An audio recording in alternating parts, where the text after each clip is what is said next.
안녕하십니까. 말년 목사입니다. 오늘 또 하나님의 말씀을 함께 나누도록 하겠습니다.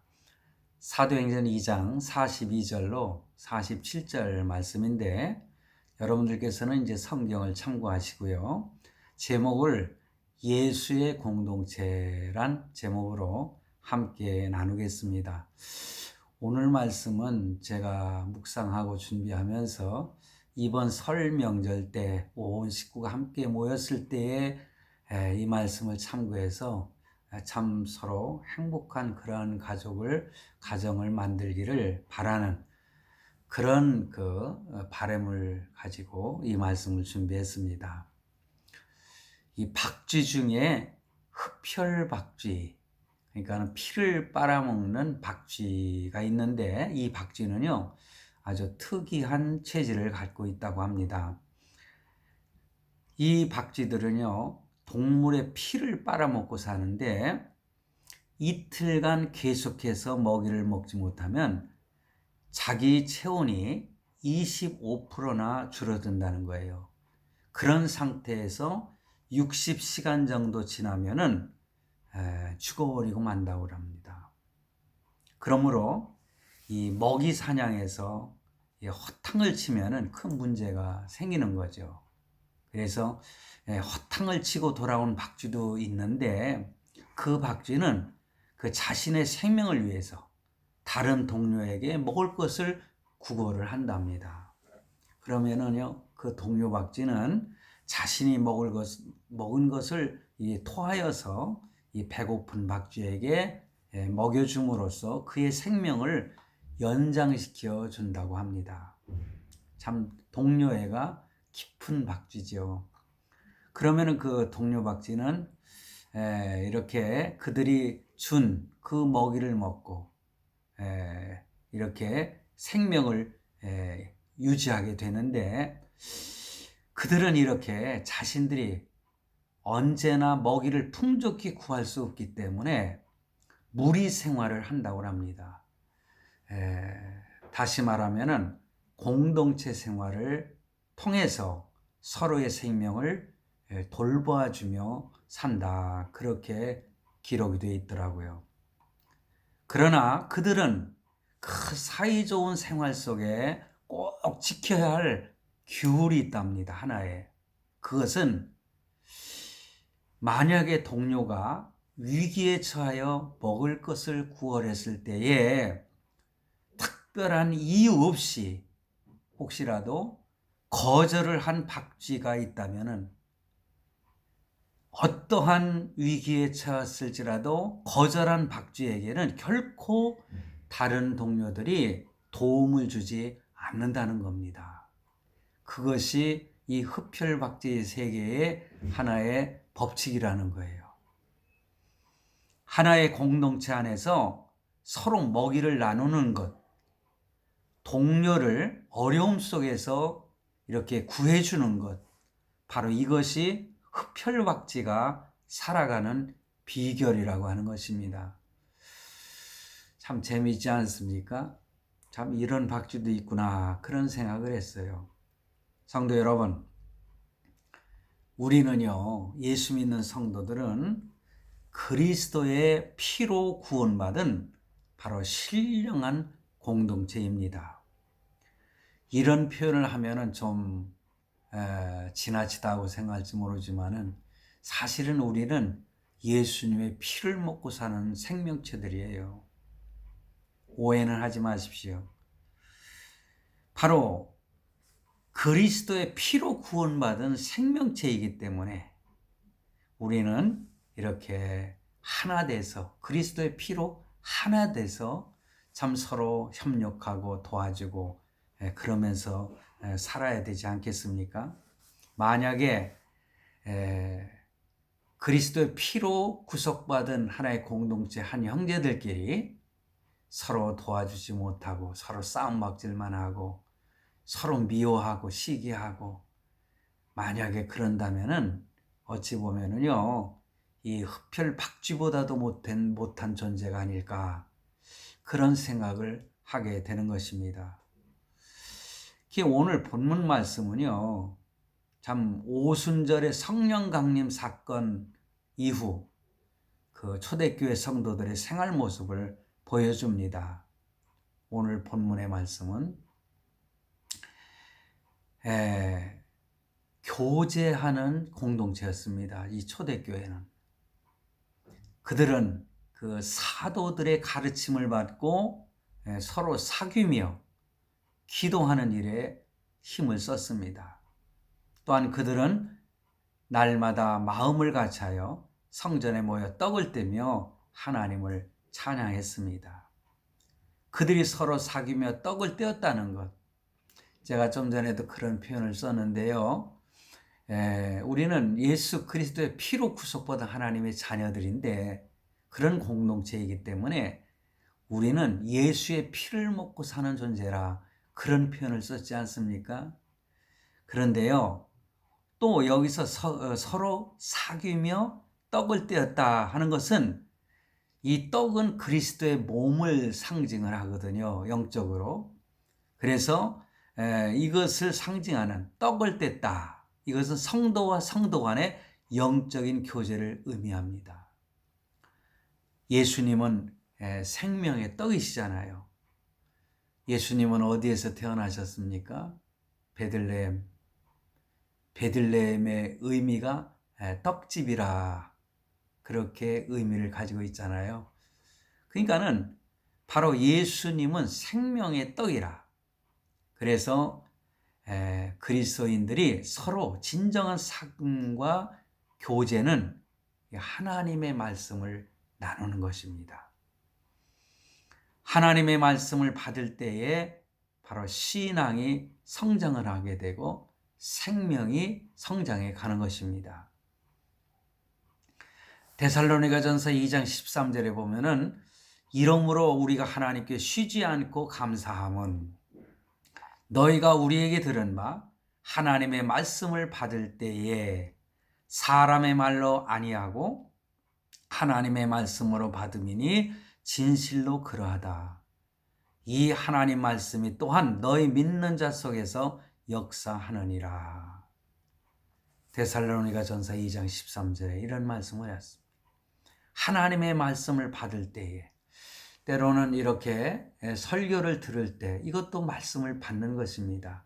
또 가르침을 받는 때에 하나님의 말씀을 받을 때에 사람의 말로 받지 아니하고 바로 하나님이 나에게 말씀하신다. 그렇게 생각하고 그 말씀을 받으라는 것입니다. 그러면은 그 하나님의 말씀은 너희 믿는 자 속에서 역사하느니라. 하나님의 말씀은 살았고 하나님의 말씀은 살아있는 말씀이라고 제가 전에 말씀을 드렸습니다. 성도 여러분, 그래서 하나님의 말씀은 얼마나 중요한지 몰라요. 매일매일 영혼의 양식을 먹어야 됩니다. 우리가 새벽에 하나님 앞에 나아가 기도하는 것도요, 하나님의 말씀을 먹기 위해서, 그리고 하나님과 기도로 교제하기 위해서 우리는 새벽에 기도하러 나가는 것입니다. 새벽뿐만이 아니라 종종 우리는 언제든지 무릎 꿇고 하나님께 기도하고 또 성경을 읽고 때로는 하나님의 말씀을 듣는 것이죠. 설교를 듣는 것입니다. 오늘 제 방송을 바로 듣는 여러분도 바로 하나님의 말씀을 들음으로 생명의 떡을 섭취하는 것입니다. 그리고 또 서로가 말씀을 가르쳐주고 배우고 그래서 성경 공부도 많이 하지 않습니까? 제자 훈련도 하면서 성경 공부도 하고 이런 것들이 하나님의 말씀을 먹는 방법이거든요. 바로 그 하나님의 말씀을 먹지 않으면은 신앙이 자랄 수가 없는 것입니다. 자, 박쥐 중에 이런 흡혈박쥐들이 서로가 이렇게 참 생명을 나누는 것처럼 우리 그리스도인들도 참 나눔의 삶을 살아야 되지 않겠습니까? 서로 교제해야 되지 않겠습니까? 그래서 그들은 서로 사귀면서 날마다 마음을 같이하여 성전에 모여 떡을 뗐다. 그렇게 말씀하고 있는 것입니다. 그래서 영혼의 양식은 하나님의 말씀인 것입니다. 말씀을 먹지 않으면 참으로 제대로 신앙이 성장을 하지 않는 것입니다. 때로는 목회자의 말씀을 나눌 때에도 바로 영적인 교제가 이루어지는 것입니다. 우리는 먼저 하나님과 이 성도들과 영적 교제를 깊이 나누는, 영적으로 교제하는 바로 공동체가 되어야 된다. 그런 말씀을 드립니다. 두 번째는요, 나눔의 공동체예요. 그들은 모든 물건을 공동으로 소유하고 공동으로 사용을 했습니다. 또한 소유를 팔아 사람의 필요대로 나누어주는 생활을 했습니다. 바로 영적인 교제가 깊이 이루어지는 곳에는 실제 생활에 있어서도 육적인 나눔의 삶을 서로 이루게 되는 것입니다. 사실 영적으로 사랑하는 사람들은 실질적인 삶 속에 물질로도 서로 나누며 살아가게 되는 것이죠. 또 영적으로는 사랑한다고 하면서 참 힘들고 어려운 또 친척이나 형제 자매에게 몰인정하게 참 대한다면은 그건 진정으로 영혼을 사랑한다고 우리는 할 수가 없는 것이죠. 영혼을 사랑한다면은 육적인 필요를 때로는 공급해 주는 그런 뜨거운 사랑이 있어야 됩니다. 목회자와 성도 사이도 그렇습니다. 영적 지도자는 말씀으로 바로 양식을 풍성히 제공하죠. 설교를 통해서나 성경 공부를 통해서나 이렇게 말씀을 제공을 합니다. 그렇다면은 양식을 받은, 하나님의 말씀을 받은 성도들은 때로는 목회자에게 육적인 필요를 공급하는 것이 바로 성경의 원리인 것입니다. 갈라디아서 6장 6절에 보면은 가르침을 받는 자는 말씀을 가르치는 자와 모든 좋은 것을 함께하라, 이렇게 말씀하고 있습니다. 여러분, 혹시 이 설교를 들으시는 분, 여러분이 섬기는 교회의 목사님에 대한 관심을 더 깊이 가지시길 바랍니다. 그래서 영적으로 내가 많은 사랑을 받고 있으니까 나도 때로는 육적인 것으로 이렇게 보답하는 삶이 성경이 우리에게 가르쳐주는 원리라고 하는 사실을 잊지 않으시길 바랍니다. 뿐만 아니라 성도와 성도 사이에서도 마찬가지예요. 성경적인 경제관을 보면은요, 부자는 가난한 사람을 도와줘야 되는 의무가 있는 것입니다. 이렇게 표현하면은 여러분들 어떤 오해가 있을지 모르지만, 가난한 사람은요, 부자로 잘 사는 사람에게 나누어 가질 수 있는 권리가 있다는 것을 성경은 우리에게 말씀해 주고 있어요. 그렇다고 해서 권리가 있다고 해서 뭐 강제로 권리를 강요한다거나 이것은 아니죠. 성경적인 원리로 볼 때에 가난한 사람은 부자로 잘 사는 사람에게 이렇게 나누어 받을 권리가 있다는 거예요. 그런데 부자로 잘 사는 사람들은 가난한 사람들에게 나누어야 될 의무가 있는 거죠. 의무를 지키지 않으면은 하나님의 사랑을 받지 못하고요, 처벌받는 거예요. 그리고 마찬가지로 잘 사는 나라는 가난하게 사는 나라에 원조도 하고 도와줘야 됩니다. 가난한 나라는 또 부자 나라에게 받을 수 있는 권리가 있다는 것을 성경은 우리에게 말씀해 주고 있습니다. 예수님께서 부자 청년과의 대화에서 말씀하시기를 자신이 가진 모든 것을 팔아 가난한 사람에게 나누어 줄 것을 말씀을 했습니다. 그런데 이 청년은 참 고민하면서 돌아갔지 않습니까? 예수님과 제자들은요, 사유재산이 없었습니다. 가룟 유다가 관리하는 공동기금으로 생활을 했습니다. 그런데요, 유대인들은요, 지금도 기부츠라고 하는 공동생활체가 있습니다. 여기에 있었던 제 동기 목사님의 얘기를 들어보니까는 그 기부츠에서는요, 누구든지 가서 공동체 생활을 하는데 각자 자기에게 그 통장이 하나씩 있답니다. 그래서 어떤 일을 했을 때, 수확이 있을 때 그 나눔을 그 개인적인 통장에 다 이렇게 분배해서 나누어 준다고 합니다. 그래서 자기의 소유도 갖게 되는 것이죠. 초대교회 성도들은요, 이와 같은 삶을 누구의 강요에 의해서 그렇게 한 것이 아닙니다. 초대교회 성도들은 이렇게 함께 나누는 사랑의 공동체, 바로 예수의 공동체를 이루고 살았습니다. 그들은 어려운 일을 당할 때에 나눔의 정신으로 곤경에 처한 이웃을 도왔습니다. 이 흡혈박쥐처럼 자기가 먹은 것을 이렇게 토해내서라도 그 동료 박쥐를 살려주는 거예요. 생명을 연장시켜 주는 거예요. 그런데 이것을 하지 않으면은요, 그 규칙이 있다고 그랬지 않습니까? 규율. 그 아무 정말 특별한 이유 없이 참 구걸하는 동료 박쥐에게 먹을 것을 주지 않으면, 토해서 주지 않으면은 그가 나중에 그 어려움에 처했을 때는 아무도 그 박쥐에게는 도와주지 않는 그런 철칙이 있다는 거 아닙니까? 어떻게 보면 비열한 것 같지만은 평소에 내가 어떤 마음을 가지고 나 외에 다른 사람을 생각하고 도와주느냐, 그런 마음가짐이 중요한 거 아니겠습니까? 오늘날 요즘에 보니까는 IMF 시대보다도 더 어렵다고 그래요. 이 정권이 참 경제적인 실패를 많이 하고 있습니다. 그러니 지금은 그 IMF 때보다도 더 곤경과 어려움에 처해 있는 그런 사람들이 많다고 합니다.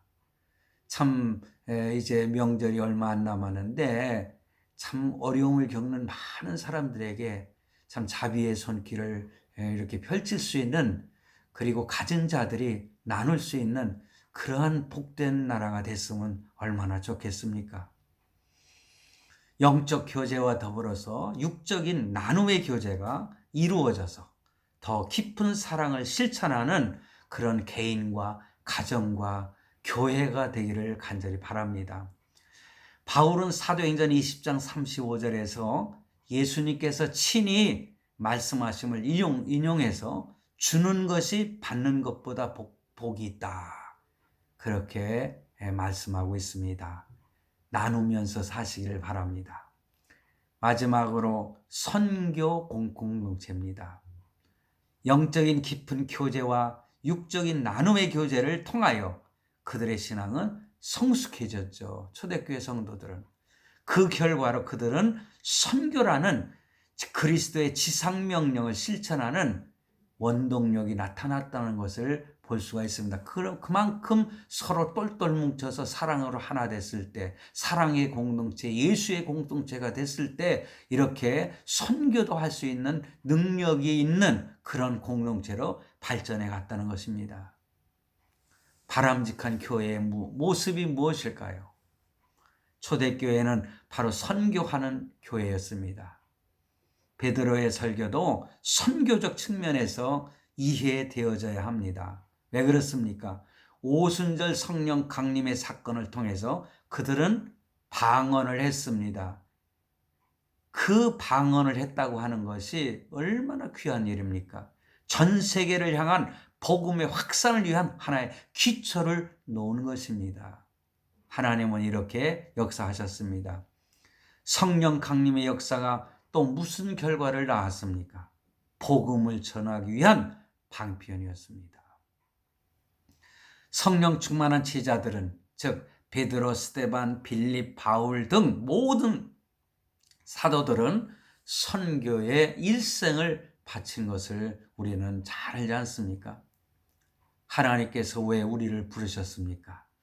하나님과 깊은 교제를 통해, 또 성도와 성도의 영적 교제를 통해, 그리고 신앙이 성숙된 성도로서 또는 물질도 나눔의 사랑을 실천하여 그리스도의 사랑을 보여주는 그런 하나님의 자녀들이 되기를 원하시는 것이 하나님께서 원하시는 것이 아니겠습니까? 또한 선교를 통해 하나님이 원하시는 바로 예수의 사랑의 공동체로서의 사명을 감당하는 그런 가족, 그러한 교회, 그리고 그런 성도가 되기를 우리 하나님은 지금도 간절히 바라고 계실 겁니다. 우리 모두 바로 예수의 공동체로서 하나님께 인정받고 축복받는 그러한 성도가 되시기를 간절히 바랍니다. 예, 설 명절 이제 며칠 안 남았는데 온 식구들이 함께 모여서 정말 따뜻하고 맛있는 음식도 나누면서 또 어려움에 처해 있는 형제들에게 자비의 손길도 펼치며 나눌 수 있는 서로 따뜻한 말 한마디라도 이렇게 나누면서 정말 행복한 가정을 이루기를 간절히 바랍니다. 예, 오늘은 여기까지 하겠습니다. 감사합니다.